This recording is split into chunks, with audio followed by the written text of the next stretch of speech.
Alright, what's up guys? So, I've watched a lot of lessons and stuff like that, and Scott Grove made a lesson that I hadn't watched. I'd heard it, I have, my subscribers and stuff that come to me and they'll tell me about it and tell me about so many people had told me about it, like, go watch it, dude, seriously, it's ridiculous.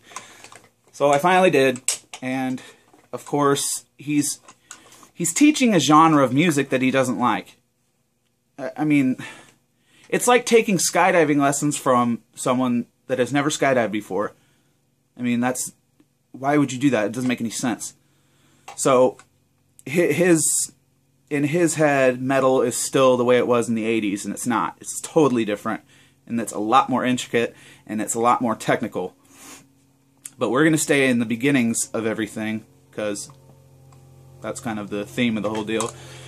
So, metal music is very, very much about intricacy and punchiness and, accuracy with things. So, first and foremost, with any style of guitar, really, you need to work on your picking hand first, your right hand.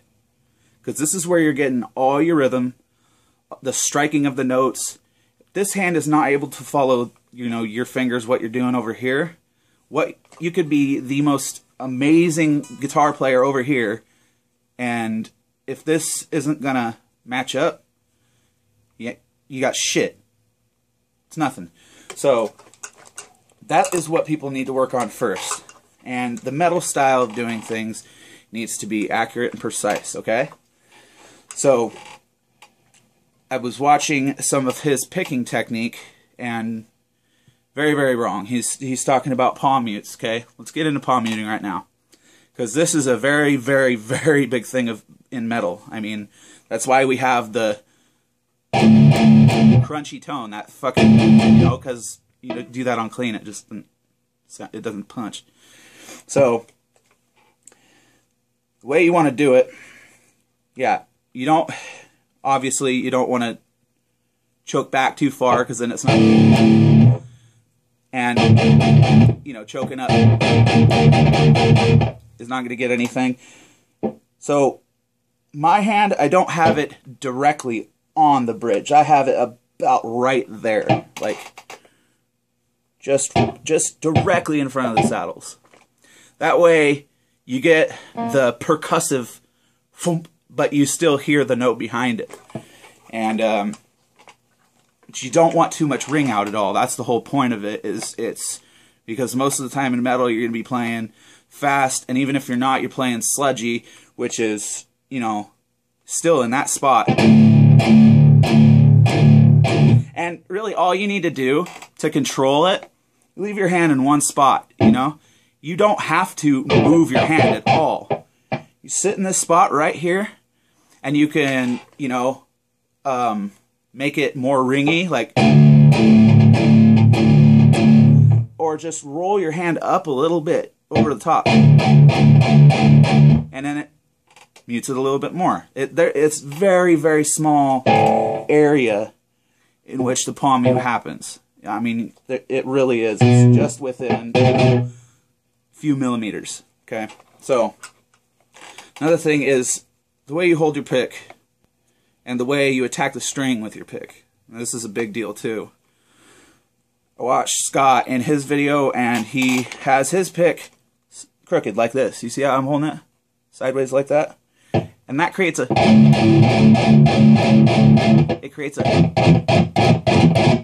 scratch on it, okay? It's not what you want. You want your pick to be as flat and level with the strings as possible, okay? So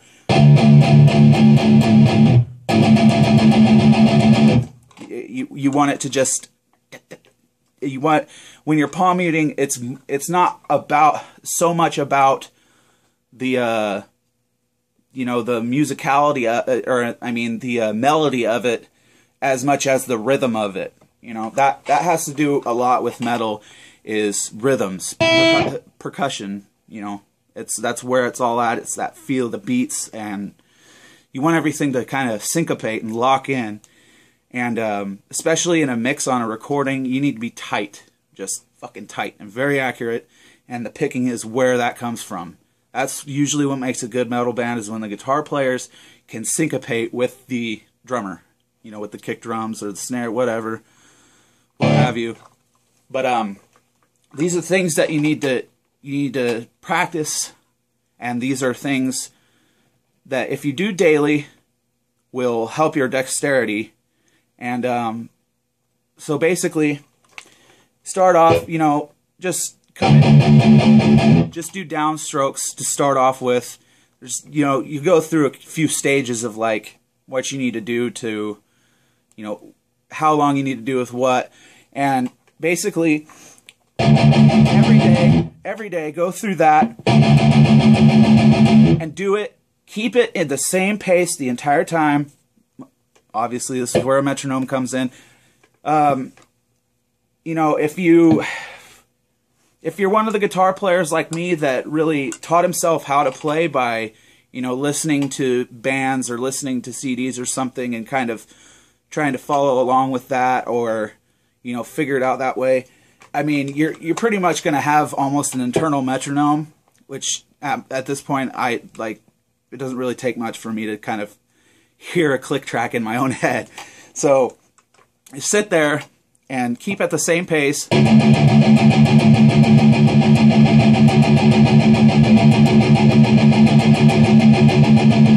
just do that until your arm is burning. You're going to build up lactic acids and stuff, okay? It's just like working out. When you're pumping iron and stuff, you're going to work out, and you go until you feel your lactic acids start to build up, and it's like, and you go. Don't strain yourself. That's the thing. Don't push further than that. Once you start feeling and your arm is starting to kind of tense up and kind of slow down, stop it. Rest for, you know, a minute or two, and then go into something else. And if you want to, this is also a good thing, is while you're doing that, switch strings and then just go.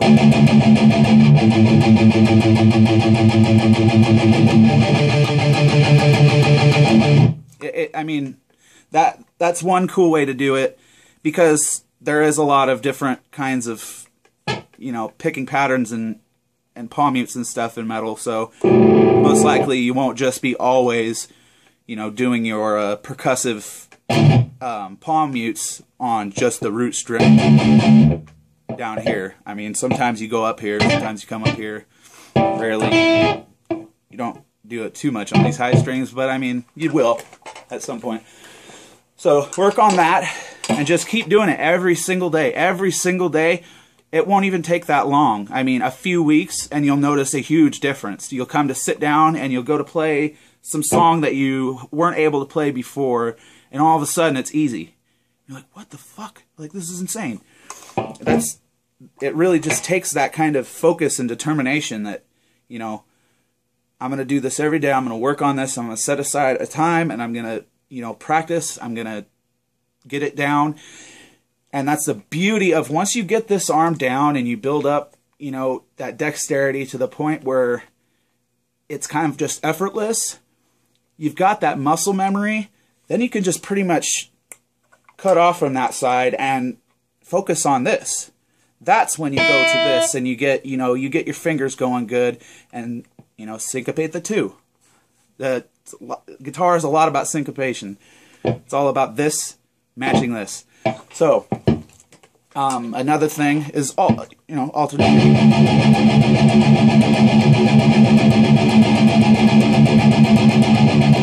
Just do that over and over. Go up the strings, blah, blah, blah, you know. Alternate picking. But make it nice and tight and accurate. Have the pick flat. Make sure that when you're striking the string, your pick is flat to the string, okay? And if you've ever if you ever pay attention to when I'm playing, you'll see a lot of the time when I'm playing and stuff, I'll have my fingers down like this, and you'll see my fingers come up like that. What I'm doing is kind of changing the way I'm holding my pick. So, you know, sometimes I am holding my pick, you know, to the point where I've got barely anything hanging out. Can you fucking see that thing?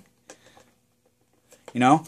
And so I'll have it like that, and then I'll move it, you know, move it out for strumming parts. You know, I'll have more sticking out. It just constantly, and you know, after a while, that will become such second nature. You won't even know I honestly really don't even know I'm doing it. That's how I noticed I was doing it, is because I was watching myself on a video. I'm like, what the fuck? Like, my hand keeps moving, like, fingers keep going up there. And then paid attention when I was playing. I was like, oh, I'm switching my pick around.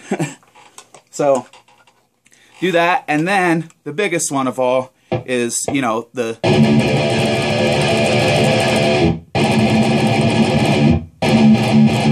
You know, that kind of thing. This is a big one, triplets, right here.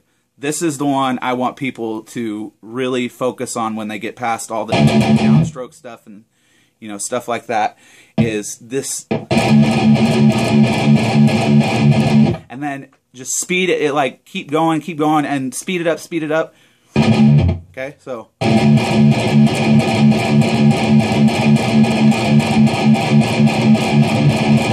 just keep going. And, you know, you'll build up that lactic acid again. And stop. Once your arm is nice and you'll notice every day that will take more and more of it to get to that point. And that's how you know you're doing good. You're doing the right thing, because your muscles are starting to build themselves. They're starting to get the muscle memory there, and the dexterity, the stamina. It's really going to work. This is an integral part for metal. It really is. Integral. Sorry.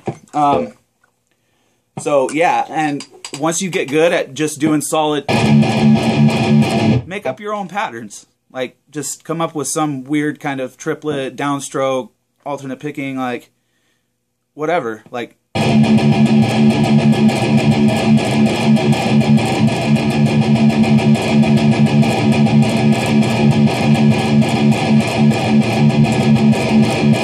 stuff like that, you know?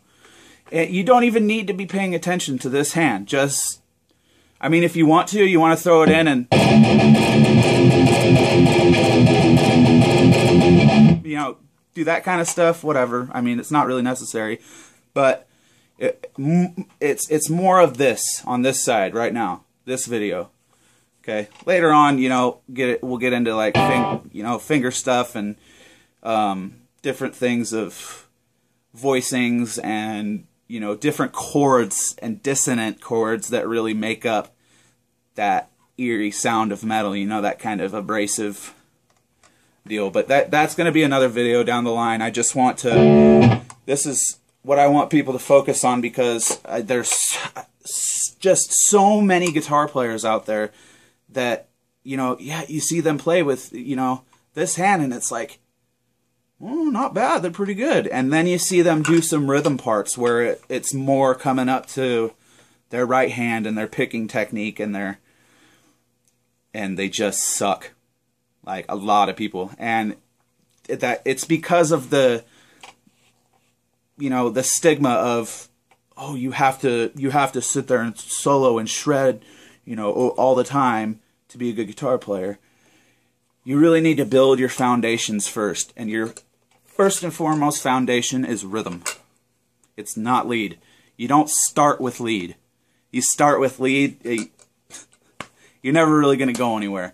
You have to build a foundation of rhythm, because, I mean, when you're writing music and when you're playing songs, you get in a band and you need to, you know, play these songs or cover a song, you need to be able to do all of it. Not just the lead side or solos or stuff like that. You need to be able to go the other route too. And people understate how important rhythm is. Rhythm guitar playing, and just the accuracy of that. And it's very, very important, especially in metal. You know, other genres, yeah, your rhythm guitar is just, you know, kind of really playing the root notes behind things. But in metal, rhythm guitar really means the rhythm guitar. It's really about, you know, following along with the rhythms of the song and kind of getting that punchy aspect to the music. And that's why it's so important. See, what else was I gonna talk about? Yeah, I mean, honestly, for now, I think I might just leave it at the picking side of things. Come back later to, you know, different dissonant chords and different things that, you know, you can throw in and maybe you didn't know before, whatever. But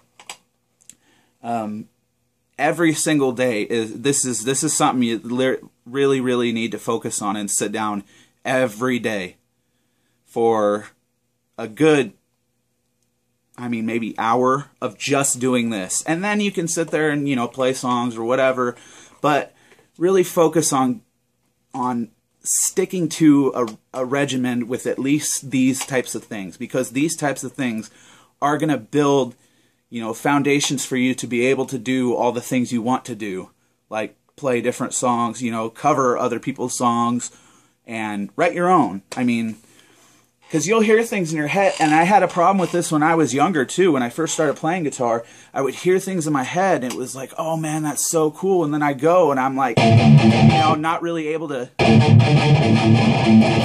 know, doing that kind of stuff, like not really getting it there, and it's like, fuck. So that's basically how I developed this kind of repetition with this, you know, workout and working on this hand. I realized, luckily, very early on, how important it is to really get your right hand, if you're a lefty, your left hand, whatever, your rhythm hand, nice and tight, and get it so it's just, you don't have to think about it anymore.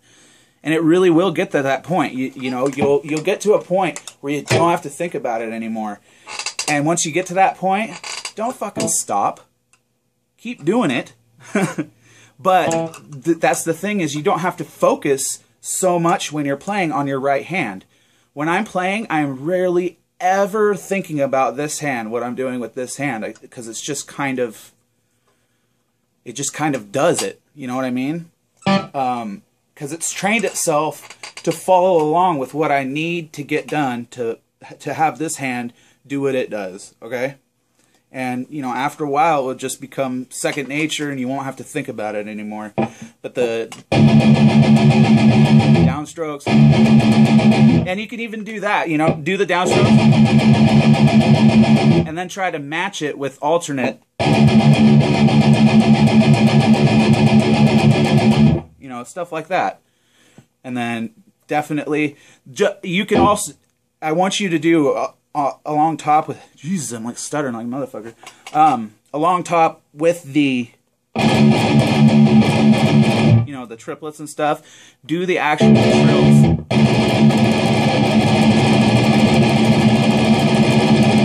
You can also do that kind of stuff too, because yeah, there is going to come a time where you're going to want to do that kind of stuff.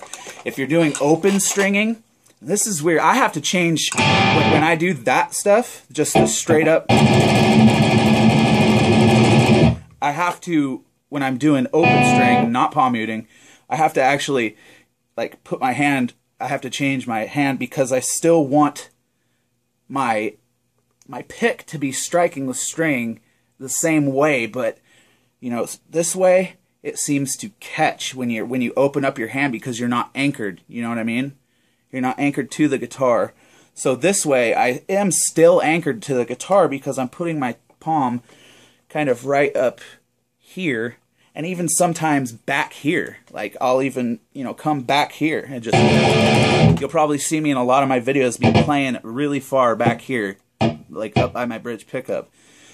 That's because, one, the tension is higher right here, and you know, you won't have so much of the you know, and just kind of accuracy with it, because you know, once you start picking up speed with that, the string is going to start to wobble, and where your pick strikes the string because of wobbling is going to change, because it's doing its thing. So you gotta kind of move back, and then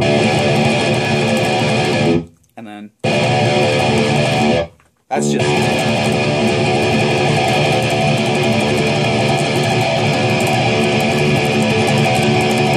don't know if you can even see.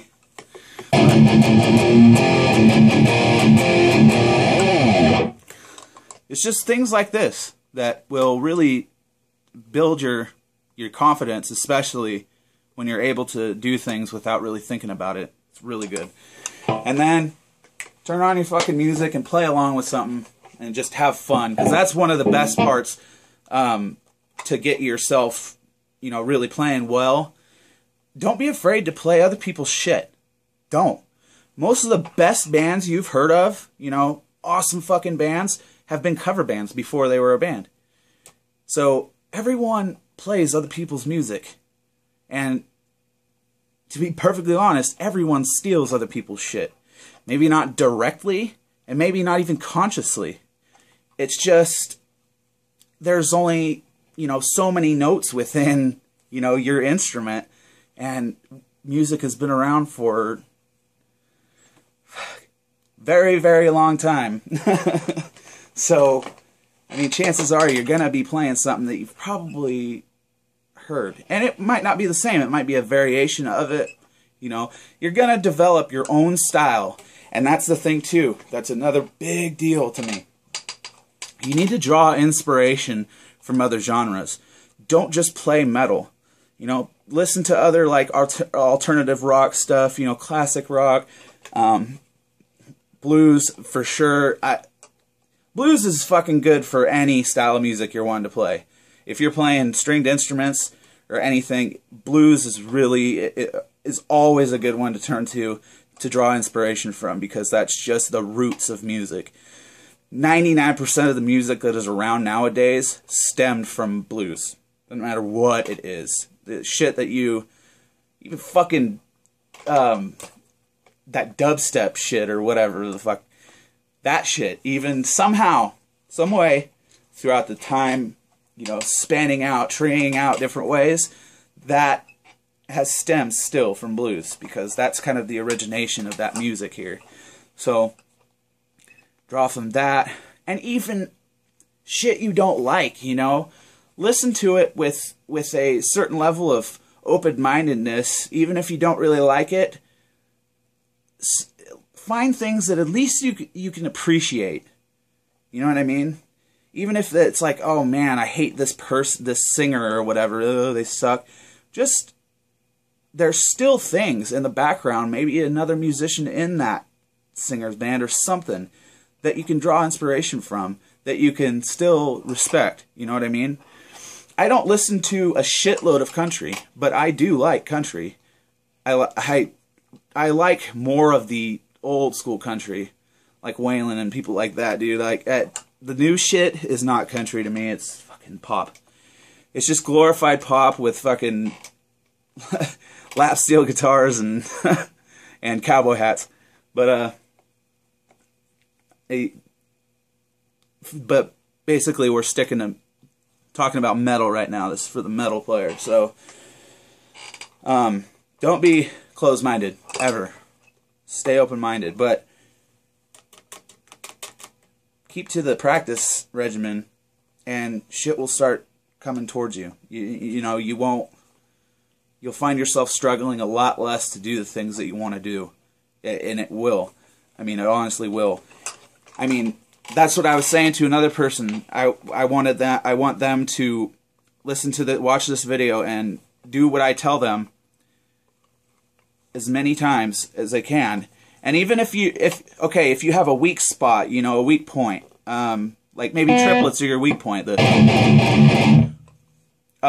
do more of that, you know, to kind of build up your efficiency with it, you know what I mean? So just sit there and work on that over and over, build your arm up till it gets to that lactic acid, take a break for a little bit, and then come back to it, and then do it again. You know, repeat the process. And you can do that once you get, you know, to a high enough level where it's taken a really long time to get to that point. You can still come back. And that's what I do nowadays, because I'm so trained with doing that kind of shit. I do it a few times a day. Like, not every day, because I've kind of been slacking off recently. But, like, honestly, this is the first time I touched the guitar in 4 days. But I always make it a point to, you know, when I do sit down with the guitar, I need to bust this stuff out. I need to work on this for a little bit, and then I play some music, and it's all good. Or I just play some music. I mean, because I've been doing this for these workouts and stuff for a really long time. So, try all that stuff out, and remember, keep your pick parallel to the string. It needs to be striking the string flat. And get all that stuff down, and you'll be good to go. It's really a matter of, you know, hand placement, posture. That's another thing. Don't keep your elbow like down or something when you're playing. You need to kick your elbow up, especially with metal, because that's gonna really get you at that angle to do things right. You know what I mean? So check that out, try that out, and then hopefully in a few weeks or a few months or something, you guys can come back and tell me if it's, well, tell me how well it's working for you, because it will work. But yeah, I'll be doing another video. I'll do a few more videos about this subject and stuff. Okay, so like I'll do chordings and, you know, hammer-ons, pull-offs, blah blah blah. We'll go through all this shit, but I just wanted to start with this one because this seemed most important, especially because I watched Scott's and it was terrifying. But you guys have a good one. Keep rocking.